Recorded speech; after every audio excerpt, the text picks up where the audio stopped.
ਤੁਹਾਡੇ ਆਪਣੇ ਚੈਨਲ 'ਤੇ ਤੁਹਾਡਾ ਇੱਕ ਵਾਰ ਫਿਰ ਤੋਂ ਸਵਾਗਤ ਹੈ।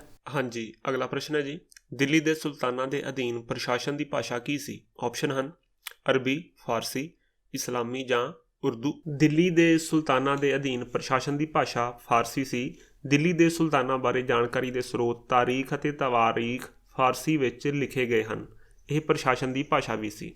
ਅਗਲਾ ਪ੍ਰਸ਼ਨ ਹੈ ਜੀ, ਕਿਬਲਾ ਸ਼ਬਦ ਦਾ ਅਰਥ ਕੀ ਹੈ? ਆਪਸ਼ਨ ਹਨ ਨਮਾਜ਼ ਦੇ ਦੌਰਾਨ ਮੁਸਲਿਮ ਮੱਕਾ ਵੱਲ ਮੂੰਹ ਕਰਦੇ ਹਨ। ਮੁਸਲਿਮ ਇਕੱਠੇ ਆਪਣੀ ਨਮਾਜ਼ ਪੜ੍ਹਦੇ ਹਨ।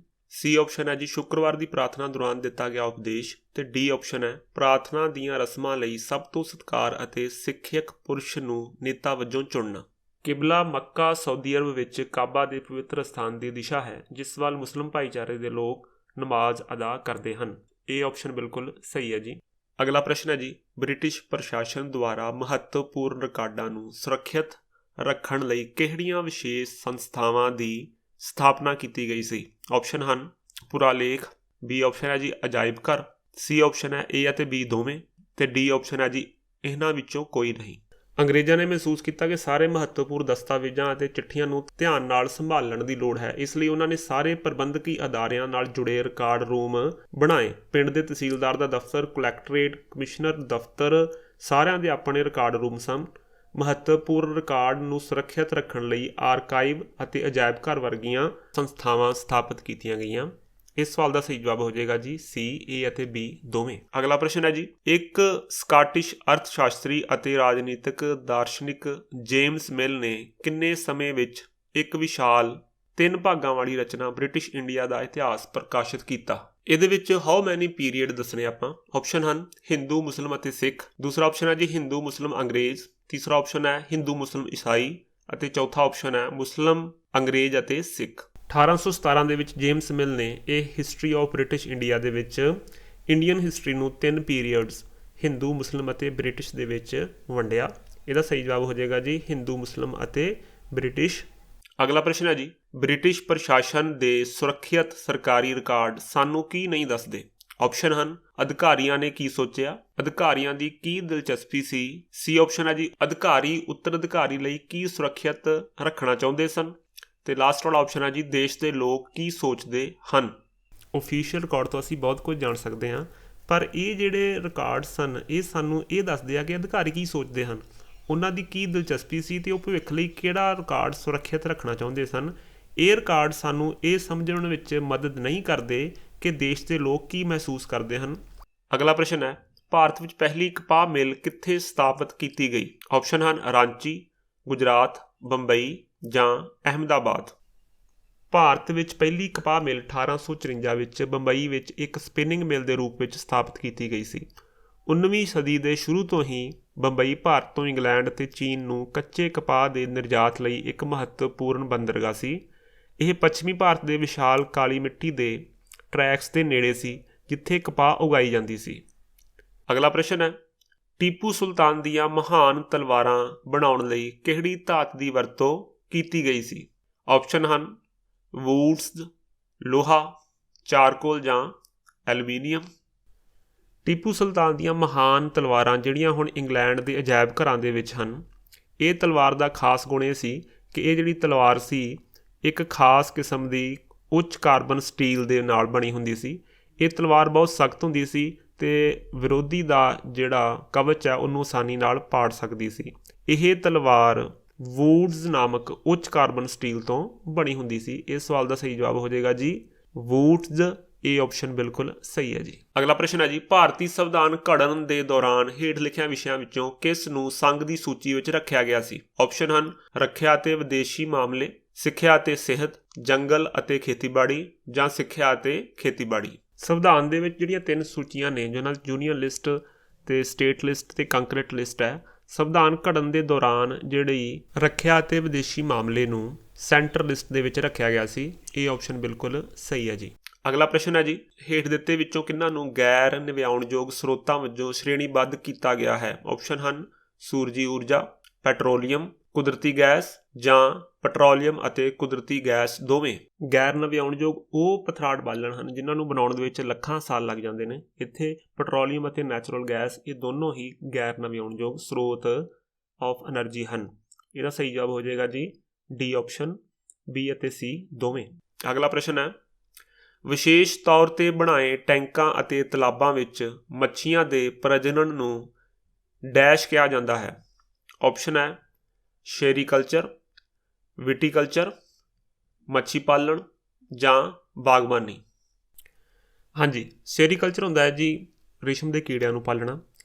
ਵਿਟੀਕਲਚਰ ਹੁੰਦਾ ਹੈ ਹਾਰਵੈਸਟਿੰਗ ਆਫ ਗ੍ਰੇਪਸ ਯਾਨੀ ਕਿ ਅੰਗੂਰਾਂ ਦੀ ਖੇਤੀ। ਇਸ ਤੋਂ ਬਾਅਦ ਇਹਦੀ ਸ਼ਰਾਬ ਵੀ ਬਣਾਈ ਜਾਂਦੀ ਹੈ। ਬਾਗਬਾਨੀ ਬਾਰੇ ਤੁਸੀਂ ਜਾਣਦੇ ਹੋ। ਪੈਸੀਕਲਚਰ ਹੁੰਦਾ ਹੈ ਮੱਛੀ ਪਾਲਣਾ। ਇਸ ਸਵਾਲ ਦਾ ਸਹੀ ਜਵਾਬ ਹੋ ਜਾਏਗਾ ਜੀ ਸੀ ਆਪਸ਼ਨ। ਅਗਲਾ ਪ੍ਰਸ਼ਨ ਹੈ, ਸਲੈਸ਼ ਐਂਡ ਬਰਨ ਖੇਤੀਬਾੜੀ ਦਾ ਕੀ ਅਰਥ ਹੈ। ਆਪਸ਼ਨ ਹਨ ਖਾਨਾ ਬਦੋਸ਼ ਪਸ਼ੂ ਪਾਲਣ, ਤੀਬਰ ਨਿਰਵਿਘਨ ਖੇਤੀ, ਸ਼ਿਫਟਿੰਗ ਕਾਸਟ ਜਾਂ ਵਪਾਰਕ ਖੇਤੀ।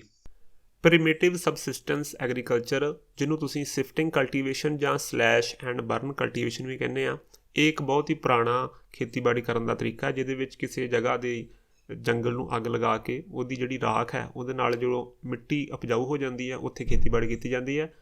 ਅਤੇ ਫਿਰ ਜਦੋਂ ਉਹਦੀ ਉਪਜਾਊ ਸ਼ਕਤੀ ਘਟਦੀ ਹੈ ਤਾਂ ਅੱਗੇ ਸ਼ਿਫਟ ਕੀਤਾ ਜਾਂਦਾ। ਇਹਦਾ ਸਹੀ ਜਵਾਬ ਹੋ ਜਾਏਗਾ ਜੀ ਸੀ ਆਪਸ਼ਨ। ਅਗਲਾ ਪ੍ਰਸ਼ਨ ਹੈ ਜੀ, ਵਾਯੂਮੰਡਲ ਦੀ ਕਿਹੜੀ ਪਰਤ ਵਿੱਚ ਹਲਕੀਆਂ ਗੈਸਾਂ ਹੀਲੀਅਮ ਅਤੇ ਹਾਈਡਰੋਜਨ ਹੁੰਦੀਆਂ ਹਨ। ਆਪਸ਼ਨ ਹਨ ਐਕਸੋਸਫੀਅਰ, ਮੈਸੋਸਫੀਅਰ, ਥਰਮੋਸਫੀਅਰ ਜਾਂ ਸਟ੍ਰੈਟੋਸਫੀਅਰ। ਵਾਯੂਮੰਡਲ ਦੀ ਐਕਸੋਸਫੀਅਰ ਦੇ ਵਿੱਚ ਹਲਕੀਆਂ ਗੈਸਾਂ ਹਾਈਡਰੋਜਨ ਅਤੇ ਹੀਲੀਅਮ ਹੁੰਦੀਆਂ ਹਨ। ਇਹਦਾ ਸਹੀ ਜਵਾਬ ਹੋ ਜਾਏਗਾ ਜੀ ਏ ਆਪਸ਼ਨ। ਅਗਲਾ ਪ੍ਰਸ਼ਨ ਹੈ ਜੀ, ਹੇਠ ਲਿਖਿਆਂ ਦਾ ਮਿਲਾਨ ਕਰੋ। ਸਾਨੂੰ A B C D 4 ਇੱਕ ਕਾਲਮ ਦੇ ਵਿੱਚ ਦਿੱਤੇ ਨੇ ਅਤੇ 1 2 3 4 ਦੂਸਰੇ ਕਾਲਮ ਦੇ ਵਿੱਚ ਦਿੱਤੇ ਨੇ। ਆਪਾਂ ਇਹਨਾਂ ਨੂੰ ਮਿਲਾਨ ਕਰਨਾ ਹੈ। ਇੱਕ ਸਾਈਡ 'ਤੇ ਆ ਸਥਾਈ ਹਵਾਵਾਂ, ਮੌਸਮੀ ਹਵਾਵਾਂ, ਸਥਾਨਕ ਹਵਾਵਾਂ ਅਤੇ ਚੱਕਰਵਾਤ। ਦੂਸਰੇ ਕਾਲਮ ਦੇ ਵਿੱਚ ਹੈ ਪੱਛਮੀ ਅਤੇ ਪੂਰਬੀ ਹਵਾਵਾਂ, ਭਾਰਤ ਵਿੱਚ ਮਾਨਸੂਨ, ਜ਼ਮੀਨੀ ਅਤੇ ਸਮੁੰਦਰੀ ਹਵਾਵਾਂ। ਅਤੇ ਚੌਥਾ ਆਪਸ਼ਨ ਹੈ ਬੰਗਾਲ ਦੀ ਖਾੜੀ। ਸਕਰੀਨ 'ਤੇ ਦਿੱਤੇ ਹੋਏ ਆਪਸ਼ਨ ਤੁਸੀਂ ਦੇਖ ਸਕਦੇ ਹੋ। ਇਹਨੂੰ ਅਸੀਂ ਮਿਲਾਨ ਕਰਦੇ ਹਾਂ ਜੀ। ਜਿਹੜੀਆਂ ਪਰਮਾਨੈਂਟ ਵਿੰਡਸ ਨੇ, ਜਿਹਨੂੰ ਸਥਾਈ ਹਵਾਵਾਂ ਕਹਿੰਦੇ ਨੇ, ਇਹ ਪੱਛਮੀ ਅਤੇ ਪੂਰਬੀ ਹਵਾਵਾਂ ਨੇ ਜਿਹੜੀਆਂ ਸਾਰਾ ਸਾਲ ਵਗਦੀਆਂ ਨੇ। ਪਰਮਾਨੈਂਟ ਵਿੰਡ ਨੇ ਇਹ। ਸੀਜ਼ਨਲ ਵਿੰਡ ਜਿਹਨੂੰ ਮੌਸਮੀ ਹਵਾਵਾਂ ਕਹਿੰਦੇ ਆ, ਇਹ ਭਾਰਤ ਵਿੱਚ ਜਿਵੇਂ ਮਾਨਸੂਨ ਦੇ ਵਿੱਚ ਜਿਹੜੀਆਂ ਹਵਾਵਾਂ ਵਗਦੀਆਂ ਨੇ ਇੱਕ ਖਾਸ ਡਾਇਰੈਕਸ਼ਨ ਦੇ ਵਿੱਚ, ਉਹਨੂੰ ਆਪਾਂ ਕਹਿ ਦਿੰਦੇ ਹਾਂ ਮਾਨਸੂਨ ਵਿੰਡ। ਅਤੇ ਉਸ ਤੋਂ ਬਾਅਦ ਜਿਹੜੀਆਂ ਸਥਾਨਕ ਹਵਾਵਾਂ ਨੇ ਇਹ ਹੁੰਦੀਆਂ ਨੇ ਜ਼ਮੀਨੀ ਅਤੇ ਸਮੁੰਦਰੀ ਹਵਾਵਾਂ, ਲੈਂਡ ਬਰੀਜ਼, ਸੀ ਬਰੀਜ਼।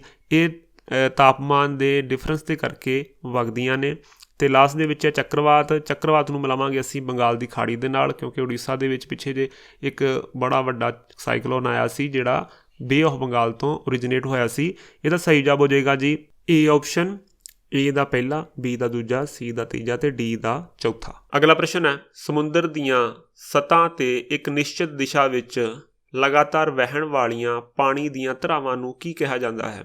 ਆਪਸ਼ਨ ਹਨ ਸਮੁੰਦਰੀ ਧਾਰਾਵਾਂ, ਛੱਲਾਂ, ਲਹਿਰਾਂ ਜਾਂ ਤੂਫਾਨ। ਸਮੁੰਦਰ ਦਾ ਪਾਣੀ ਜਿਹੜਾ ਹੈ ਇਹ ਹੌਰੀਜੈਂਟਲ ਵੀ ਮੋਸ਼ਨ ਕਰਦਾ ਹੈ ਅਤੇ ਵਰਟੀਕਲ ਮੋਸ਼ਨ ਵੀ ਕਰਦਾ ਹੈ। ਜਿਹੜਾ ਵਰਟੀਕਲ ਮੋਸ਼ਨ ਹੈ ਉਹਦੇ ਬਾਰੇ ਤੁਸੀਂ ਜਾਣਦੇ ਹੋ। ਵਰਟੀਕਲ ਮੋਸ਼ਨ ਦੇ ਨਾਲ ਟਾਈਡਸ ਯਾਨੀ ਕਿ ਛੱਲਾਂ ਪੈਦਾ ਹੁੰਦੀਆਂ ਨੇ, ਅਤੇ ਹੌਰੀਜੈਂਟਲ ਮੋਸ਼ਨ ਦੇ ਨਾਲ ਓਸ਼ਨ ਕਰੰਟ ਅਤੇ ਵੇਵਜ਼ ਪੈਦਾ ਹੁੰਦੀਆਂ ਨੇ।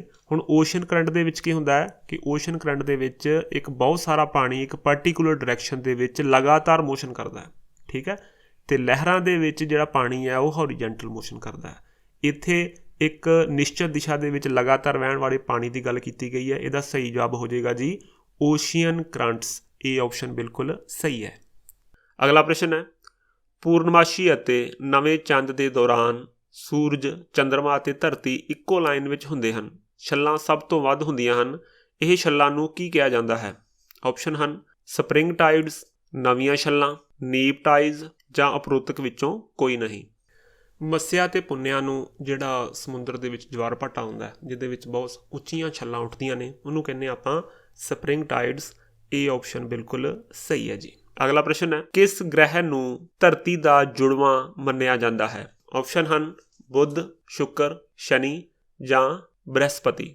ਸ਼ੁੱਕਰ ਗ੍ਰਹਿ ਮਤਲਬ ਵੀਨਸ ਨੂੰ ਉਹਦੇ ਸ਼ੇਪ ਅਤੇ ਸਾਈਜ਼ ਜਿਹੜੀ ਧਰਤੀ ਦੇ ਸਿਮਿਲਰ ਹੈ ਆਲਮੋਸਟ, ਇਹਦੇ ਕਰਕੇ ਧਰਤੀ ਦਾ ਜੁੜਵਾਂ ਗ੍ਰਹਿ ਮੰਨਿਆ ਜਾਂਦਾ ਹੈ। ਬੀ ਆਪਸ਼ਨ ਬਿਲਕੁਲ ਸਹੀ ਹੈ। ਅਗਲਾ ਪ੍ਰਸ਼ਨ ਹੈ, 7 ਤਾਰਿਆਂ ਦੇ ਸਮੂਹ ਦੁਆਰਾ ਕਿਹੜਾ ਤਾਰਾ ਮੰਡਲ ਬਣਦਾ ਹੈ। ਆਪਸ਼ਨ ਹਨ ਉਰਸਾ ਮੇਜਰ, ਬਿਗ ਬੀਅਰ, ਸਪਤਰਿਸ਼ੀ ਜਾਂ ਇਹਨਾਂ ਵਿੱਚੋਂ ਕੋਈ ਨਹੀਂ। 7 ਤਾਰਿਆਂ ਦੇ ਸਮੂਹ ਨੂੰ ਸਪਤਰਿਸ਼ੀ ਦੇ ਨਾਂ ਨਾਲ ਜਾਣਿਆ ਜਾਂਦਾ ਹੈ। ਇਹ ਉਰਸਾ ਮੇਜਰ ਜਾਂ ਬਿਗ ਬੀਅਰ ਇਹਦਾ ਹੀ ਇੱਕ ਪਾਰਟ ਹੈ। ਇਹਦਾ ਸਹੀ ਜਵਾਬ ਹੋ ਜਾਏਗਾ ਜੀ ਸਪਤਰਿਸ਼ੀ। ਸੀ ਆਪਸ਼ਨ ਬਿਲਕੁਲ ਸਹੀ ਹੈ ਜੀ।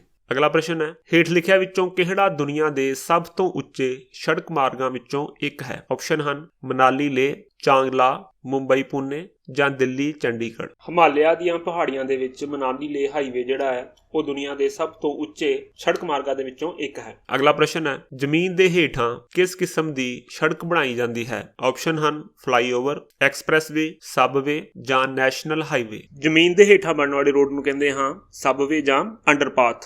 ਅਗਲਾ ਪ੍ਰਸ਼ਨ ਹੈ, ਵਾਤਾਵਰਣ ਦਾ ਕਿਹੜਾ ਖੇਤਰ ਜੰਗਲ ਚਰਾਉਣ ਲਈ ਘਾਹ ਦੇ ਮੈਦਾਨ, ਖੇਤੀਬਾੜੀ ਲਈ ਜ਼ਮੀਨ ਅਤੇ ਮਨੁੱਖੀ ਵਸੇਬੇ ਪ੍ਰਦਾਨ ਕਰਦਾ ਹੈ? ਆਪਸ਼ਨ ਹਨ ਵਾਯੂਮੰਡਲ, ਸਥਲ ਮੰਡਲ, ਜਲ ਮੰਡਲ ਜਾਂ ਜੀਵ ਮੰਡਲ। ਵਾਤਾਵਰਣ ਦਾ ਜਿਹੜਾ ਸਥਲ ਮੰਡਲ ਖੇਤਰ ਹੈ ਇਹ ਜੰਗਲ ਚਰਾਉਣ ਲਈ ਘਾਹ ਦੇ ਮੈਦਾਨ, ਖੇਤੀਬਾੜੀ ਲਈ ਜ਼ਮੀਨ ਅਤੇ ਮਨੁੱਖੀ ਵਸੇਬੇ ਪ੍ਰਦਾਨ ਕਰਦਾ ਹੈ। ਅਗਲਾ ਪ੍ਰਸ਼ਨ ਹੈ, ਵਾਤਾਵਰਣ ਦਾ ਏਬਾਇਓਟਿਕ ਕੰਪੋਨੈਂਟ ਕੀ ਹਵਾਲਾ ਦਿੰਦਾ ਹੈ? ਆਪਸ਼ਨ ਹਨ ਨਿਰਜੀਵ ਤੱਤਾਂ ਦਾ ਸੰਸਾਰ, ਨਾਨ ਲਿਵਿੰਗ ਐਲੀਮੈਂਟਸ, ਜੀਵਾਂ ਦਾ ਸੰਸਾਰ, ਲਿਵਿੰਗ ਆਰਗੇਨਿਜ਼ਮ, ਜੀਵਤ ਅਤੇ ਨਿਰਜੀਵ ਤੱਤਾਂ ਦਾ ਸੰਸਾਰ ਜਾਂ ਪੌਦਿਆਂ ਅਤੇ ਜਾਨਵਰਾਂ ਦਾ ਇਕੱਠਾ ਸੰਸਾਰ। ਏਬਾਇਓਟਿਕ ਹੁੰਦਾ ਹੈ ਜੀ ਦਾ word of non living elements ਜਾਂ ਨਿਰਜੀਵ ਤੱਤਾਂ ਦਾ ਸੰਸਾਰ। ਇਹ ਆਪਸ਼ਨ ਬਿਲਕੁਲ ਸਹੀ ਹੈ ਜੀ। ਅਗਲਾ ਪ੍ਰਸ਼ਨ ਹੈ, ਉੱਤਰੀ ਅਰਧ ਗੋਲੇ ਵਿੱਚ ਕਰਕ ਰੇਖਾ ਅਤੇ ਆਰਕਟਿਕ ਸਰਕਲ ਨਾਲ ਘਿਰੇ ਖੇਤਰ ਅਤੇ ਦੱਖਣੀ ਅਰਧ ਗੋਲੇ ਵਿੱਚ ਮਕਰ ਰੇਖਾ ਅਤੇ ਅੰਟਾਰਕਟਿਕ ਸਰਕਲ ਨਾਲ ਘਿਰੇ ਖੇਤਰਾਂ ਨੂੰ ਕੀ ਕਿਹਾ ਜਾਂਦਾ ਹੈ? ਆਪਸ਼ਨ ਹਨ ਟੋਰੀਡ ਜ਼ੋਨ, ਠੰਡਾ ਜ਼ੋਨ, ਪ੍ਰਾਈਮ ਮੈਰੀਡੀਅਨ ਜਾਂ ਟੈਂਪੋਰੇਟ ਜ਼ੋਨ। ਇਹ ਜਿਹੜਾ ਖੇਤਰ ਹੈ ਇਹਦਾ ਜਿਹੜਾ ਤਾਪਮਾਨ ਹੈ ਉਹ ਦਰਮਿਆਨਾ ਜਿਹਾ ਰਹਿੰਦਾ ਹੈ, ਇਸ ਕਰਕੇ ਇਹਨੂੰ ਕਹਿੰਦੇ ਨੇ ਟੈਂਪਰੇਟ ਜ਼ੋਨ। ਡੀ ਆਪਸ਼ਨ ਬਿਲਕੁਲ ਸਹੀ ਹੈ ਜੀ। ਅਗਲਾ ਪ੍ਰਸ਼ਨ ਹੈ, ਭਾਰਤ ਵਿੱਚ ਈਸਾਈ ਧਰਮ ਲਿਆਉਣ ਦਾ ਸਿਹਰਾ ਕਿਸ ਨੂੰ ਜਾਂਦਾ ਹੈ? ਆਪਸ਼ਨ ਹਨ ਸੇਂਟ ਥਾਮਸ, ਇਬਨ ਬਤੂਤਾ, ਵਾਸਕੋ ਡੀ ਗਾਮਾ ਜਾਂ ਇਹਨਾਂ ਵਿੱਚੋਂ ਕੋਈ ਨਹੀਂ।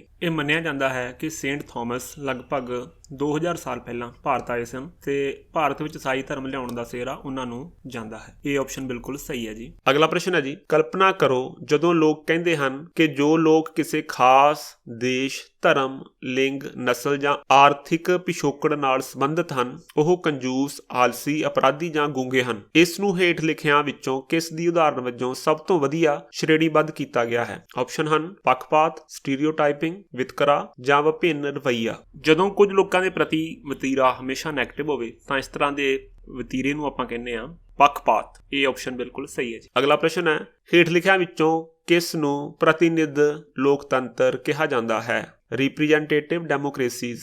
ਆਪਸ਼ਨ ਹਨ ਮੋਨੈਰਚੀ, ਰਾਜਸ਼ਾਹੀ, ਜਮਹੂਰੀ ਸਰਕਾਰ, ਕੁਲੀਨਤਾ ਜਾਂ ਤਾਨਾਸ਼ਾਹੀ। ਰਿਪਰੈਜ਼ੈਂਟੇਟਿਵ ਡੈਮੋਕ੍ਰੇਸੀ ਯਾਨੀ ਕਿ ਪ੍ਰਤੀਨਿਧੀ ਲੋਕਤੰਤਰ, ਡੈਮੋਕ੍ਰੇਟਿਕ ਗਵਰਨਮੈਂਟ, ਜਮਹੂਰੀ ਸਰਕਾਰ ਨੂੰ ਹੀ ਕਹਿੰਦੇ ਹਨ। ਬੀ ਆਪਸ਼ਨ ਬਿਲਕੁਲ ਸਹੀ ਹੈ ਜੀ। ਅਗਲਾ ਪ੍ਰਸ਼ਨ ਹੈ, ਹੇਠ ਲਿਖਿਆਂ ਵਿੱਚੋਂ first level of democratic government in Panchayati Raj in rural area ਕਿਹੜਾ ਹੈ? ਆਪਸ਼ਨ ਹਨ ਗ੍ਰਾਮ ਪੰਚਾਇਤ, ਗ੍ਰਾਮ ਸਭਾ, ਪੰਚਾਇਤ ਸਮਿਤੀ ਜਾਂ ਜ਼ਿਲ੍ਹਾ ਪਰਿਸ਼ਦ। ਇਸ ਸਵਾਲ ਦਾ ਸਹੀ ਜਵਾਬ ਹੈ ਜੀ ਗ੍ਰਾਮ ਪੰਚਾਇਤ।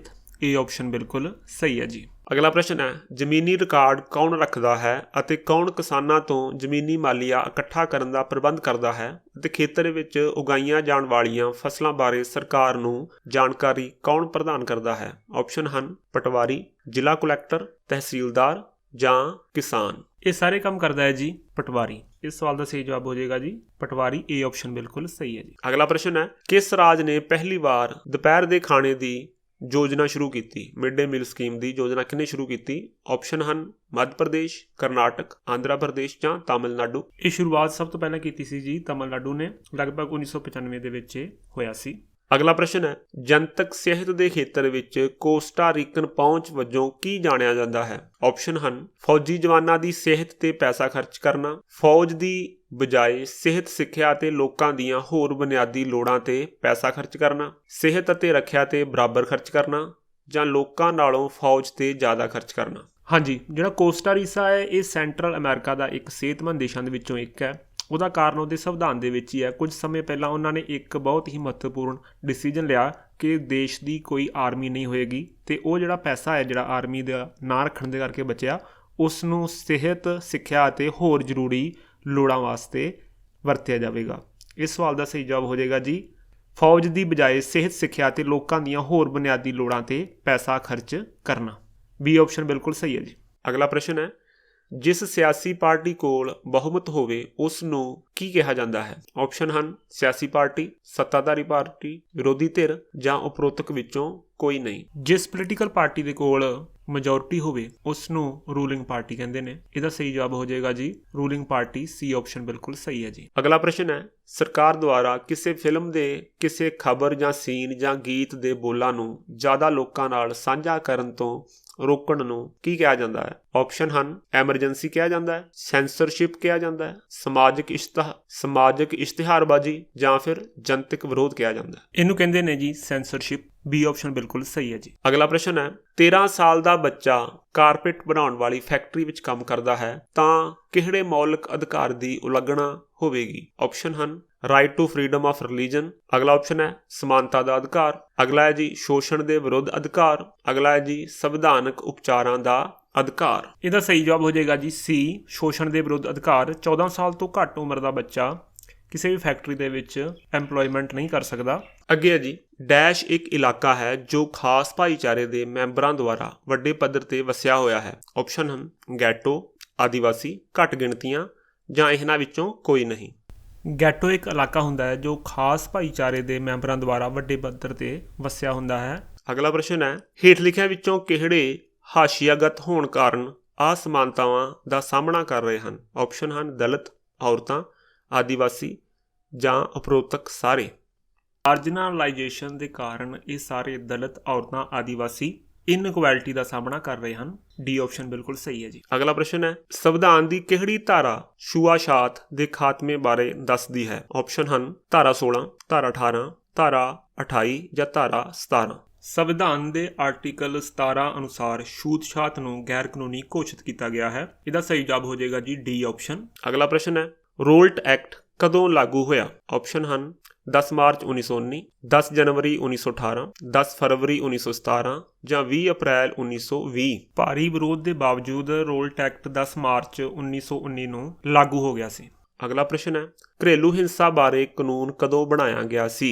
ਆਪਸ਼ਨ ਹਨ, 2005 ਦੇ ਵਿੱਚ, 2006 ਦੇ ਵਿੱਚ, 2007 ਦੇ ਵਿੱਚ ਜਾਂ 2008 ਦੇ ਵਿੱਚ। ਡੋਮੈਸਟਿਕ ਵਾਇਲੈਂਸ ਐਕਟ ਜਿਹੜਾ ਹੈ 2005 ਦੇ ਵਿੱਚ ਫਾਰਮੂਲੇਟ ਹੋਇਆ ਸੀ ਤੇ ਇਹ 26 ਅਕਤੂਬਰ 2006 ਨੂੰ ਲਾਗੂ ਹੋਇਆ ਸੀ। ਅਗਲਾ ਪ੍ਰਸ਼ਨ ਹੈ, ਸਮਾਜਿਕ ਵਿਗਿਆਨ ਨੂੰ ਪੜ੍ਹਾਉਣ ਵਿੱਚ ਇੱਕ ਏਕੀਕ੍ਰਿਤ ਪਹੁੰਚ ਕੀ ਹੈ? ਇੰਟੀਗ੍ਰੇਟਡ ਅਪਰੋਚ ਕੀ ਹੈ? ਸਕਰੀਨ ਤੇ ਦਿੱਤੇ ਹੋਏ ਆਪਸ਼ਨ ਤੁਸੀਂ ਪੜ੍ਹ ਸਕਦੇ ਹੋ।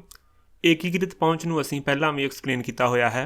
ਇਹ ਹੁੰਦੀ ਹੈ ਜੀ, ਏਕੀਕ੍ਰਿਤ ਪਹੁੰਚ ਦੇ ਵਿੱਚ ਪਾਠਕ੍ਰਮ ਦੇ ਵਿੱਚ ਸਮਾਜਿਕ ਵਿਗਿਆਨ ਸਮੇਤ ਕਈ ਵਿਸ਼ਿਆਂ ਜਾਂ ਅਸੀਂ ਕਹਿ ਸਕਦੇ ਹਾਂ ਕਿ ਸਮਾਜਿਕ ਵਿਗਿਆਨ ਦਾ ਸਬਜੈਕਟ ਮੈਟਰ ਜਾਂ ਲਰਨਿੰਗ ਐਕਸਪੀਰੀਅੰਸ ਨੂੰ ਹੋਰ ਰਲਦੇ ਮਿਲਦੇ ਡਿਸਿਪਲਨ ਜਾਂ ਵਿਸ਼ਿਆਂ ਦੇ ਨਾਲ ਇਕੱਠੇ ਬੁਣਨਾ। ਸੀ ਆਪਸ਼ਨ ਬਿਲਕੁਲ ਸਹੀ ਹੈ ਜੀ। ਅਗਲਾ ਪ੍ਰਸ਼ਨ ਹੈ ਜੀ, which method represent proceeding from particular to general and concrete to abstract? ਕਿਹੜੀ ਵਿਧੀ ਵਿਸ਼ੇਸ਼ ਤੋਂ ਆਮ ਅਤੇ ਠੋਸ ਕੇਸਾਂ ਤੋਂ ਅਮੂਰਤ ਨਿਯਮਾਂ ਤੱਕ ਅੱਗੇ ਵਧਣ ਨੂੰ ਦਰਸਾਉਂਦੀ ਹੈ? ਅਸੀਂ ਇੰਡਕਟਿਵ ਮੈਥਡ ਬਾਰੇ ਪਹਿਲਾਂ ਹੀ ਪੜ੍ਹ ਚੁੱਕੇ ਹਾਂ। ਇਹ ਪਾਰਟੀਕੂਲਰ ਟੂ ਜਰਨਲ ਤੇ ਕੰਕਰੀਟ ਟੂ ਅਬਸਟਰੈਕਟ ਜਿਹੜਾ ਹੈ ਇਹ ਵਿਧੀ ਹੁੰਦੀ ਹੈ ਜੀ inductive method of teaching. B option ਬਿਲਕੁਲ ਸਹੀ ਹੈ ਜੀ। ਆਖਰੀ ਕੁਐਸਚਨ ਹੈ ਜੀ, ਹੇਠ ਲਿਖਿਆਂ ਵਿੱਚੋਂ ਸਮਾਜਿਕ ਵਿਗਿਆਨ ਦੀ ਸਿੱਖਿਆ ਲਈ ਅਨੁਸ਼ਾਸਨੀ ਪਹੁੰਚ ਦਾ ਦਾਅਵਾ ਕਰਨ ਦਾ ਫਾਇਦਾ ਕਿਸ ਤੋਂ ਨਹੀਂ ਹੈ? ਸਕਰੀਨ ਤੇ ਦਿੱਤੇ ਹੋਏ ਆਪਸ਼ਨ ਤੁਸੀਂ ਪੜ੍ਹ ਸਕਦੇ ਹੋ। ਡਿਸਪਲਿਨਰੀ ਅਪਰੋਚ ਸਬਜੈਕਟ ਬੇਸਡ ਹੈ, ਕਨਸੈਪਟ ਓਰੀਐਂਟਡ ਨਹੀਂ ਹੈ।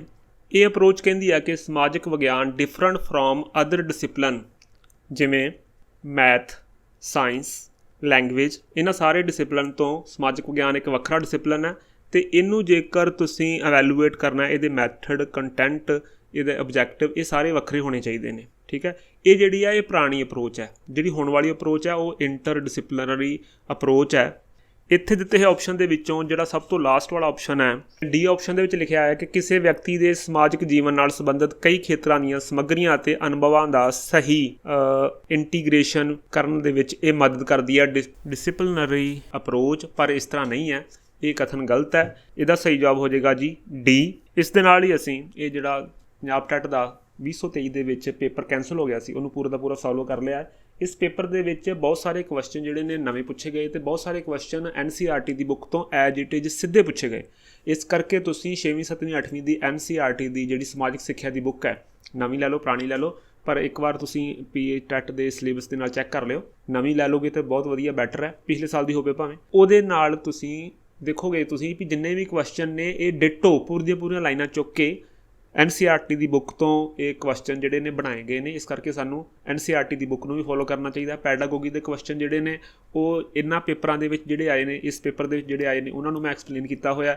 1 2 3 ਆ ਤੀਸਰੀ ਵੀਡੀਓ ਹੈ। ਤੁਸੀਂ ਪਹਿਲੀਆਂ 2 ਵੀਡੀਓ ਜੇਕਰ ਨਹੀਂ ਦੇਖੀਆਂ ਤਾਂ ਤੁਸੀਂ ਦੇਖ ਸਕਦੇ ਹੋ। ਚੈਨਲ ਨੂੰ ਸਬਸਕ੍ਰਾਈਬ ਕਰ ਲਿਓ ਅਤੇ ਸਾਡੇ ਚੈਨਲ 'ਤੇ ਹੋਰ ਵੀ ਜਿਹੜੀਆਂ ਵੀਡੀਓਜ਼ ਨੇ ਉਹਨਾਂ ਸਾਰੀਆਂ ਵੀਡੀਓਜ਼ ਦੇ ਜਿਹੜੇ ਟੌਪਿਕ ਨੇ ਉਹਨਾਂ ਨੂੰ ਜ਼ਰੂਰ ਨੋਟ ਕਰੋ ਅਤੇ ਉਹਨਾਂ ਟੌਪਿਕ ਦੇ ਨਾਲ ਰਿਲੇਟਡ ਜਿੰਨਾ ਵੀ ਸਬਜੈਕਟ ਮੈਟਰ ਤੁਸੀਂ ਪੜ੍ਹ ਸਕਦੇ ਹੋ ਉਹਨੂੰ ਪੜ੍ਹੋ, ਕਿਉਂਕਿ ਮੈਂ ਮੋਸਟਲੀ ਜਿਹੜੇ ਪਿਛਲੇ ਪੇਪਰਾਂ ਦੇ ਵਿੱਚ ਕੁਐਸਚਨ ਆਏ ਨੇ ਉਹਨਾਂ ਨੂੰ ਸੋਲਵ ਕਰਨ ਦੀ ਕੋਸ਼ਿਸ਼ ਕੀਤੀ ਹੈ। ਅਗਲੀ ਵੀਡੀਓ ਦੇ ਵਿੱਚ ਮਿਲਦੇ ਹਾਂ ਜੀ, ਤਦ ਤੱਕ ਦੇ ਲਈ ਧੰਨਵਾਦ। ਆਲ ਦੀ ਬੈਸਟ ਫਾਰ ਦਾ ਐਗਜ਼ਾਮ।